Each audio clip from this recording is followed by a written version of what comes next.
Assalamualaikum warahmatullahi wabarakatuh. Perkenalkan, nama saya Tony Andriatono dari Program Studi Sistem Informasi Unisnu Jepara.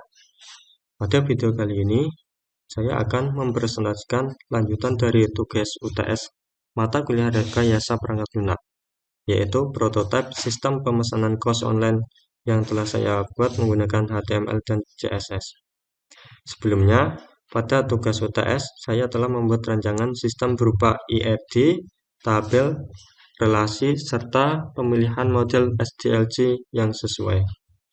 Dan dalam video ini, saya akan fokus menjelaskan pengembangan prototipe antarmuka dari sistem tersebut. Prototipe ini memiliki beberapa fitur utama. Yang pertama ada pencarian kos, yaitu berdasarkan lokasi atau area, kemudian daftar kos populer, yaitu berisi dengan gambar, fasilitas, dan harga. Yang ketiga, detail kamar kos. Nah, di sini ada lengkap dengan deskripsi, fasilitas, status kamar, dan tombol sewa sekarang.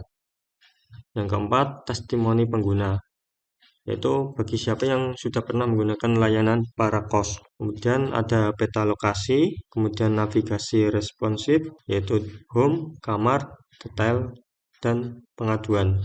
Desain mobile friendly, yaitu menggunakan CSS Grid dan media query. Yang B, desain antarmuka pengguna. Nah, desain antarmuka dibuat secara sederhana dan mobile friendly, yaitu agar mudah diakses melalui HP maupun laptop. Saya menggunakan kombinasi HTML dan CSS serta layout grid agar tampilan lebih responsif. Berikut beberapa screenshotan dari tampilan halaman utama, halaman daftar kamar, dan detail kos. Nah, yang pertama, website Jepara Kos dilengkapi berbagai fitur utama dalam mencari dan memesan kos secara online. Di halaman atas terdapat navigasi atau navbar, yaitu untuk memudahkan pengguna berpindah ke halaman home, kamar, booking, pengaduan, dan login. Ada menu home, kamar, booking, pengaduan, dan login. Bagian sebelah kiri ini untuk logo sistem kos. Yang kedua, ada halaman home atau index.html. Terdapat header dengan gambar background kos yang dilengkapi judul dan deskripsi singkat. Fitur pencarian cepat atau booking, kemudian pengguna juga dapat memfilter pencarian seperti lokasi, kemudian ada pemilik kecamatan, jenis kos, dan harga. Di bawahnya, user atau pengguna dapat melihat daftar kos populer dalam bentuk card yang menampilkan gambar, nama kos, harga, lokasi, serta tombol detail dan sewa sekarang. Selain itu, tersedia juga testimoni pengguna yang ditampilkan dalam bentuk card, serta peta lokasi melalui Google Maps yang menunjukkan wilayah layanan para kos. Halaman ditutup dengan bagian footer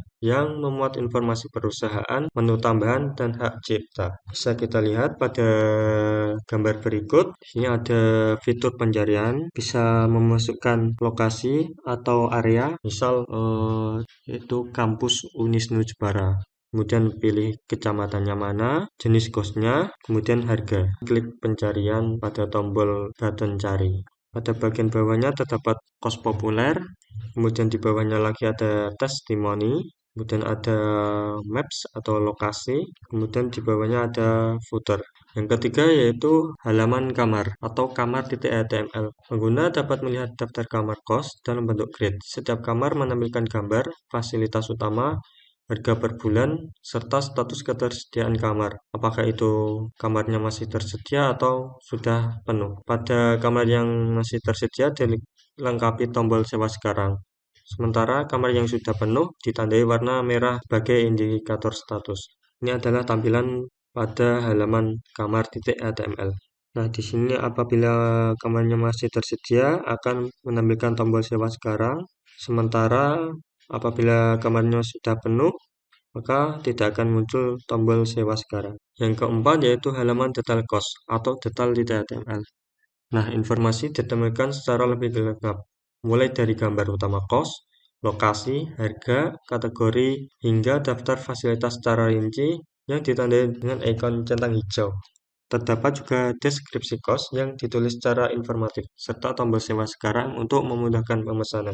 Di sini kita bisa lihat ada gambar kosnya, kemudian nama kos, dilengkapi lokasi, harga, dan kategori. serta fasilitasnya. Kemudian ada deskripsi singkat terkait detail cost-nya, kemudian ada tombol sewa sekarang. Nah, bagi yang ingin belajar atau mengembangkan lebih lanjut sistem pemesanan kos yang sudah saya buat, bisa cek link deskripsi pada video berikut. Kemudian terkait kendala dan solusi, beberapa kendala yang saya alami saat mengembangkan prototipe ini antara lain yaitu struktur HTML dan CSS awal tidak terstruktur dan kurang rapi. Untuk solusinya, perbaikan struktur HTML, pengelompokan CSS berdasarkan komponen, serta penambahan komentar untuk memudahkan perbaikan. Saya akan menjelaskan pada bagian ini yaitu kendalanya yaitu struktur HTML dan CSS tidak terstruktur dan kurang rapi. Misalnya di sini ada kelasnya nav. Nah, di sini bagian navigasi yaitu ada beberapa bagian yang tidak terpakai atau kurang berurut. Kemudian ada komentar juga apabila ada penambahan fitur dan lain-lain sehingga memudahkan untuk pencariannya. Kemudian juga bagian footer di sini sudah saya kasih komentar juga pada bagian style.css juga sudah menambahkan komentar. Ini supaya untuk memudahkan dalam pengembangan web serta pencarian terhadap fitur yang ingin diedit atau ditambahkan. Yang kedua ada layout tidak responsif di mobile. Untuk solusinya ditambahkan media query supaya penyusunan tampil di layar kecil atau tampilan bisa berbasis mobile. Nah, menuju UAS, saya merencanakan beberapa pengembangan sistem agar lebih lengkap dan fungsional. Di antaranya, yang pertama ada fitur booking atau pemesanan online. Pengguna dapat melakukan pemesanan kamar melalui form yang sudah saya sediakan dengan inputan sebagai berikut yaitu ada nama, kemudian nomor HP, jenis kamar, tanggal mulai sewa, dan lama sewanya. Yang kedua ada fitur pengaduan. Nah, fitur pengaduan ini penghuni kos bisa menyampaikan keluhan melalui form pengaduan dengan inputan form. Yang pertama ada nama penghuni, nomor kamar, jenis pengaduannya yaitu fasilitas, keamanan, dan layanan. Kemudian ada deskripsi pengaduan. Yang ketiga ada fitur login. Pada fitur ini yaitu menyediakan sistem login bagi admin atau pemilik kos dengan inputan yaitu username dan password. Berikut saya tampilkan program sistem pemesanan kos berbasis HTML dan CSS yang sudah saya buat. Ini adalah tampilannya. Ada layanan kami yaitu dengan nama Jepara Kos. Kemudian ada menu-menunya, ada home, kamar, booking, pengaduan, dan login. Kemudian di sini ada pencarian lokasi atau areanya. Kemudian nanti user memilih kecamatannya. Kemudian jenis coachnya apakah putra, putri, dan campur. Kemudian ada harganya. Setelah ini diisi nanti user bisa mengklik pencarian.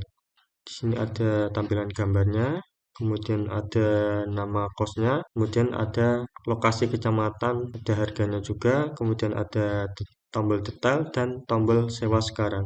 Kemudian testimoni bagi siapa yang sudah pernah menggunakan layanan Jepara Kos. Kemudian ada maps. Kemudian yang terakhir ada footer. Bagian detail ini ada gambar, kemudian nama kosnya, lokasi, harga, kategori, fasilitas, dan deskripsi singkatnya. Kemudian ada tombol sewa sekarang dan footer juga. Kemudian ada daftar nama kos, nama kosnya, kemudian ada fasilitasnya, harga, kemudian status ketersediaan kos, dan tombol sewa sekarang. Demikian penjelasan singkat mengenai prototipe sistem pemesanan kos online yang saya kembangkan untuk tugas pasca UTS mata kuliah Rekayasa Perangkat Lunak. Terima kasih telah menyaksikan video ini. Jika ada saran atau masukan, silakan tulis di kolom komentar. Wassalamualaikum warahmatullahi wabarakatuh.